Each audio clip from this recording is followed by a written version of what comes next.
Hi, my name is Ryan Kincaid. I'm reporting here live with Ryan Payton, International Manager for Kojima Productions. Thank you for taking the time to talk with us today.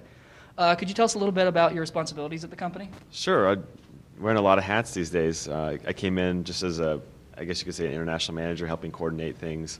But I've just been getting more and more into the creative side of things, especially with Metal Gear Solid 4 and now Lunar Nights. So it's been every day is getting more and more busy, but on the other hand, it's getting more and more exciting. So, how long have you been involved in the gaming industry?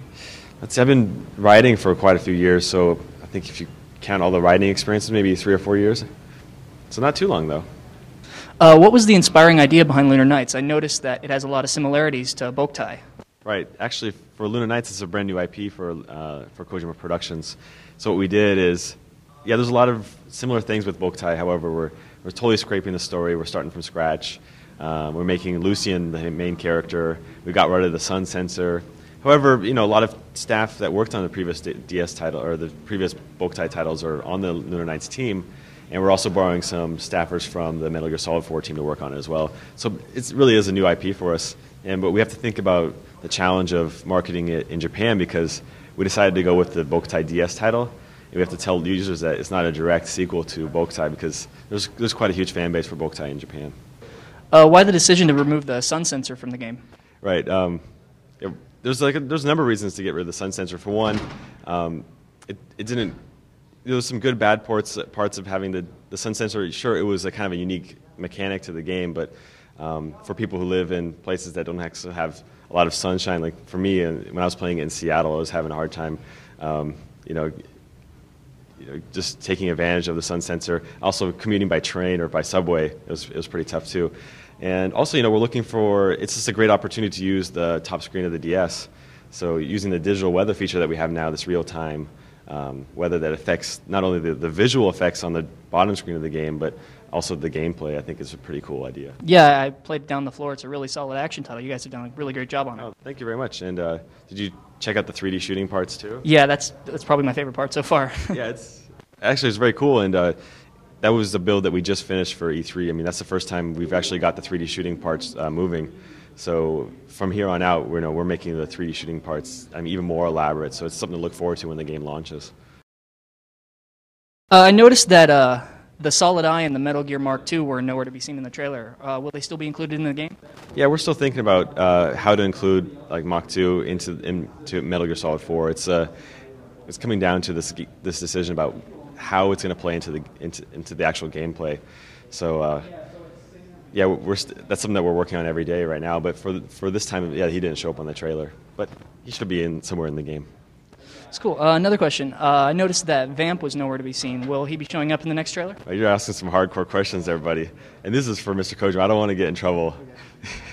Yeah, I should probably leave it to him. Okay, moving on. What can you tell us about the recently announced Metal Gear film? Oh, yeah, that's a really exciting project that we've actually been talking and working on for quite a while. And we were really excited about announcing it here at E3, actually through our E3 pamphlet, The Show Maybe. That was the forum that we used to finally reveal that we are very serious about making a Hollywood movie and that the gears are moving now. Speaking of MPO, Metal Gear Solid Portable Ops, what led to the decision to make an official sequel to Metal Gear Solid 3 on the PSP? Right, it was a conscious effort from the team. The whole theme of the game, the development of the game, is giving fans what they want, and that is an action stealth-based game with Metal Gear Solid, not a side story or set in another universe, but a legit Metal Gear Solid game on PlayStation Portable. So that was Is this Metal Gear Online, or should we be expecting another title with that name? Well, it does have a lot of Metal Gear Online components to it, so there's going to be online multiplayer, some cooperative elements as well.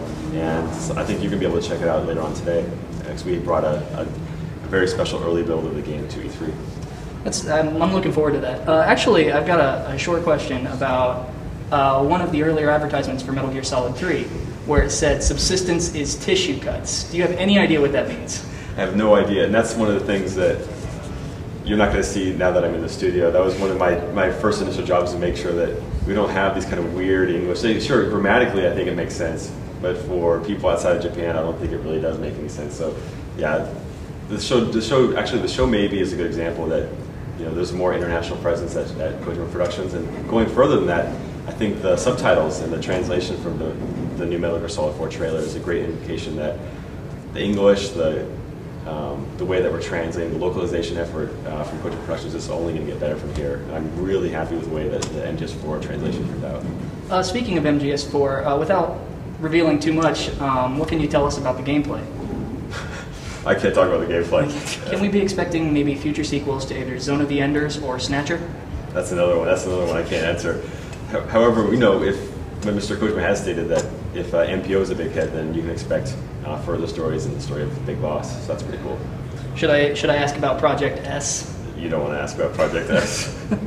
So yeah, I think that's about it. I wish I could reveal some shocking info, but I think you can understand why I can't. Yeah.